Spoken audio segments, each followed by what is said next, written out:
एक गांव में रवि नाम का एक लड़का रहता था।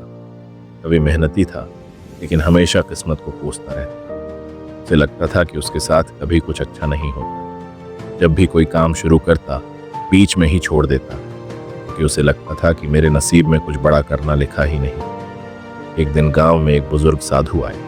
लोग उनके पास आशीर्वाद लेने पहुंचे।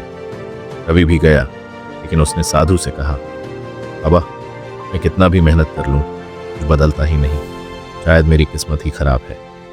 साधु मुस्कुराए और बोले, बेटा, जरा मेरे साथ चलो। रवि को पास की पहाड़ी पर ले गए। वहां एक बड़ा पत्थर पड़ा था। साधु बोले, इसे धक्का दो।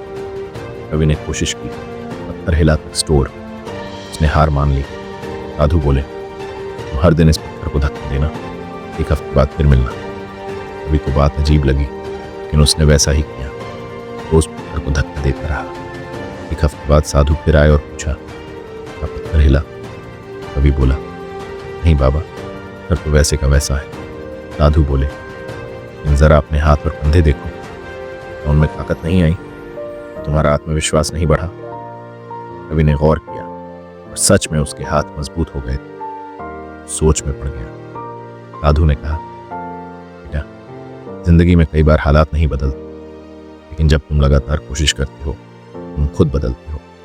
जब इंसान खुद बदलता है, उसकी जिंदगी भी बदल जाती है। उस दिन के बाद रवि ने एक नई सोच के साथ जीना शुरू किया। वो किसी भी काम को अधूरा नहीं छोड़ता था। धीरे धीरे उसकी मेहनत रंग लाई। कुछ सालों में वो गांव का सबसे सफल किसान बन गया।